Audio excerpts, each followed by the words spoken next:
In the previous part, a gate opened in the city and monsters called kobolds came pouring out. Before the military was mobilized, Lee was rewarded for his previous achievements. He was brought into the battalion armory and was told to pick a weapon of his choice. Lee chose the Cloud Blade, a weapon that made someone in the future very powerful. After the military was deployed, Lee got his platoon ready.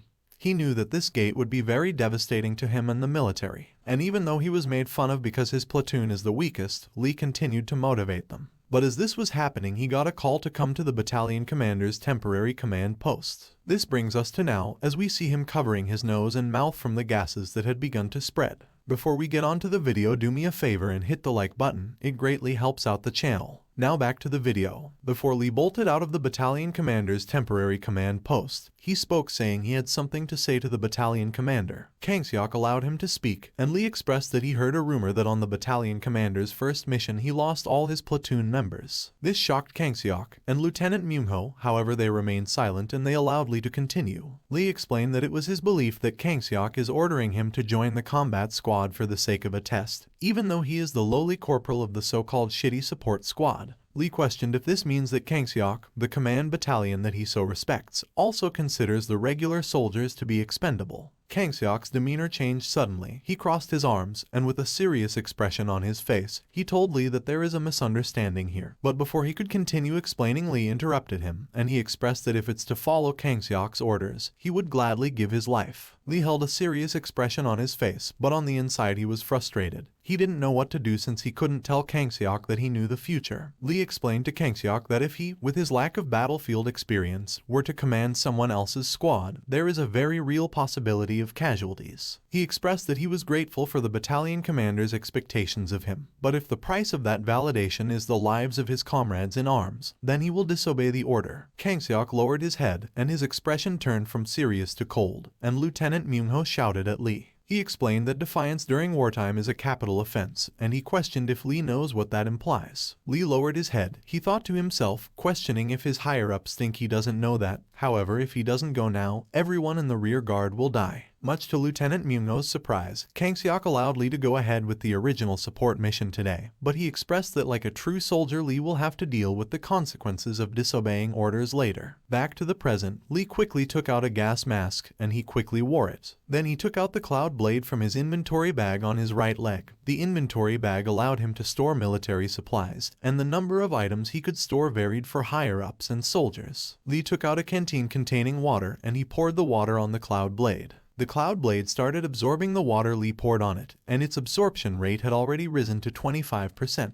Lee continued to pour water on the blade, but the entire time he had his attention turned in the direction of his platoon. He questioned if he was too late, and he prayed that Junmo would take everyone and run like he told them. At the battlefield, one of the members of Lee's platoon was brought down by a kobold. The kobold struck its pickaxe in the soldier's side. The soldier screamed out in pain. He lifted his hand in the air, and he called out to Junmo for help. Junmo heard the cries of the soldier, and he took aim in the soldier's direction. He opened fire, while screaming for the fucking rat-like monster to get away from his comrade. The kobold heard the gunshots. It fell back while dodging all of the bullets. After the kobold fell back, Junmo called out for the members of the support squad, and he ordered them to get inside the box. The box refers to a place with a basic barrier spell around it for transporting supplies, and setting up camp in case of an emergency. Junmo also ordered them to bring the injured soldier, On Minty, with them. One of the members of the support squad crawled over to On, and after he made contact, he informed Junmo that he had secured Private On Minty. Junmo and the other soldiers in the box covered this soldier as he brought Private On Minty inside the box. The entire time this was happening, Sergeant Choi Seonha, the healer, as well as the vice platoon leader, was having a mental breakdown.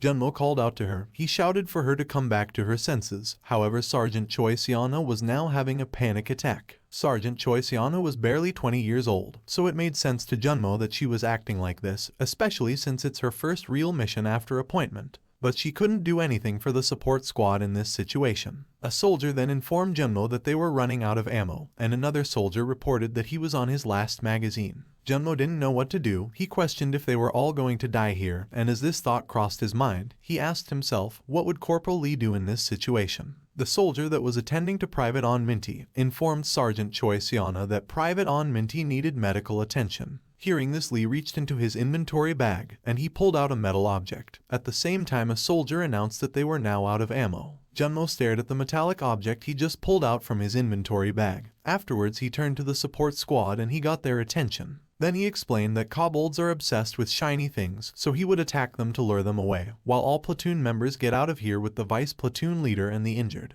The other soldiers stared at Junmo with a perplexed look on their face, and they questioned what he was saying. Junmo lifted the metallic object in the air and electricity began flowing through the object. He told the other soldiers that this was an order, and he explained that Lee told them that the Blue Flower Guild is just outside the red ground. So when he gave the signal, he wanted the soldiers to clench their teeth and run for their lives in the direction of the Blue Flower Guild. Before giving the signal, Junmo turned his attention to the kobolds. Then he looked up at the metal object. He thought to himself that even though his pathetic electric powers can't even kill a single monster, in the end he gets to use it to save people's lives. He gave the signal, and he ran into the horde of kobolds with the metallic object raised high while making as much noise as possible. All the kobolds in the surrounding area fixed their gaze on the metallic object Junmo was carrying, and they began to chase after him. As he ran, Junmo announced to the others that this is their chance, so they should all run. Junmo continued to lead the horde of kobolds away from the box, and as he ran he thought out loud that if Lee was here, he was sure he would have used his pathetic power like this. He was certain that if Lee was here, he would have definitely used him as bait. As he ran, the kobolds that were close on his behind were suddenly cut down, and Junmo bumped into a soldier, and he fell to the ground. The soldier spoke, calling Junmo a rascal for what he was saying. The soldier, Lee, lifted the cloud blade in the air, and he activated the wet fog effect of the cloud blade. The wet fog was neutralizing the toxic gas as it spread, and Lee called Junmo's name.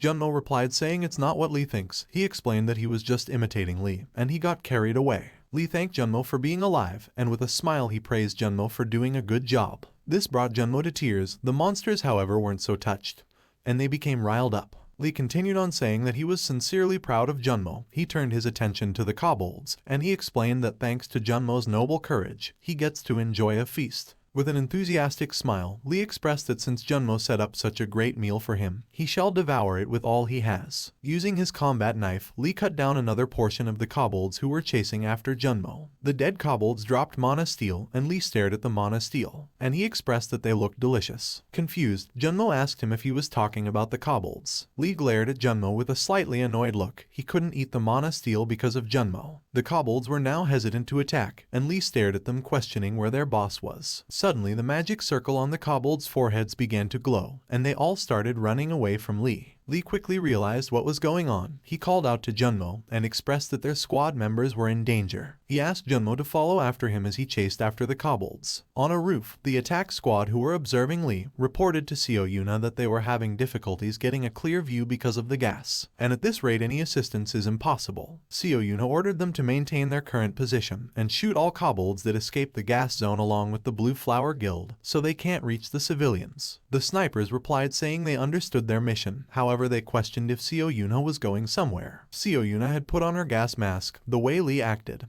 made it seem as if he knew this was happening. She told the soldiers that there is something she wanted to confirm. She dropped down from the roof and into the fog. Back at the box, Sergeant Choi Siana was still panicking. She called out over and over again, with tears running down her face, for someone to come and save her. The soldier that had been looking after Private On Minty informed her that On Minty has lost consciousness and is on the brink of death. The soldier told her that On Minty needs to be healed now if he is to survive, and he asked her to get her act together. The soldiers that were on the lookout reported that the box was about to be torn apart. The boss monster was using a spell to pull apart the structure of the box. Two soldiers tried pulling on the part of the structure the boss monster was targeting. However, the boss monster spell was too strong, and it was able to break through the box barrier. Afterwards, the kobolds began closing in on the box. The soldiers began to panic. They questioned if there's anything that could be done, and if they would all die here. Seeing this, the boss monster couldn't help but smile. However, Lee's voice could suddenly be heard calling out, and his and Junmo's shadowy figures began to appear behind the kobolds that were closing in on the box. Lee shouted for the fucking rats to stop messing with his squad.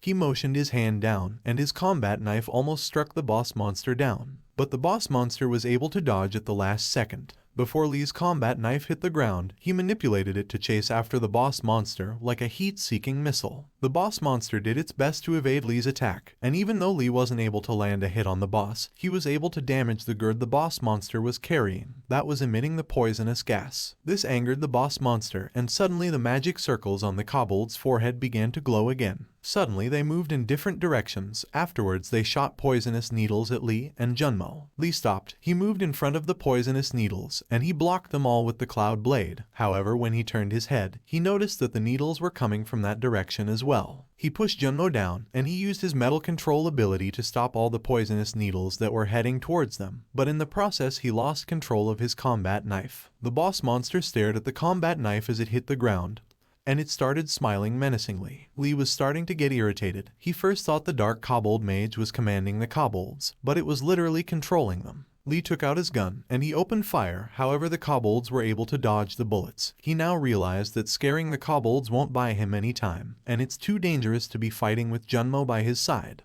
Lee told Junmo that they would be retreating to the box. Junmo turned to Lee questioning if he should go when Lee gave the signal. Lee took off running. He said fuck the signal, and he told Junmo to just run. As the two ran, the kobolds shot poisonous needles at their backs. Lee turned his head, and he noticed the poisonous needles that were heading towards them. He stopped and he changed the direction of the poisonous needles using his metal control ability, and after Junmo was safely behind the box, he quickly made his way behind the box as well. When he was inside the box, he looked back, and he saw the poisonous needles being deflected by the basic barrier. This greatly angered the boss monster. Lee turned to his squad and with a pleasant smile, he expressed that even though he was a bit late, at least he made it. Lee turned to see that the morale of his squad was down and that they had suffered some injuries. Junmo, who had made his way over to check on Private On Minty, called out to Lee, and he informed him that On Minty had lost consciousness. Lee was confused, and he questioned why Junmo was telling him this when the person in charge of healing the injured is right there. Lee turned his attention to Sergeant Choi Seonha, and he saw her shaking. He shouted, questioning what she was doing when Private On Minty was dying. As he stared at her, he realized that she was in the middle of having a panic attack, and with their healer like this, there is no doubt that they will be annihilated. Lee took a deep breath, and he called Sergeant Choi Seonha. When she didn't respond, he slapped her. Confused, Sergeant Choi Seonha turned to face Lee. Lee stared at her, and he asked her if she wanted everyone to die. He ordered her to come back to her senses. Thanks for watching. If you enjoyed the video, then hit the like button.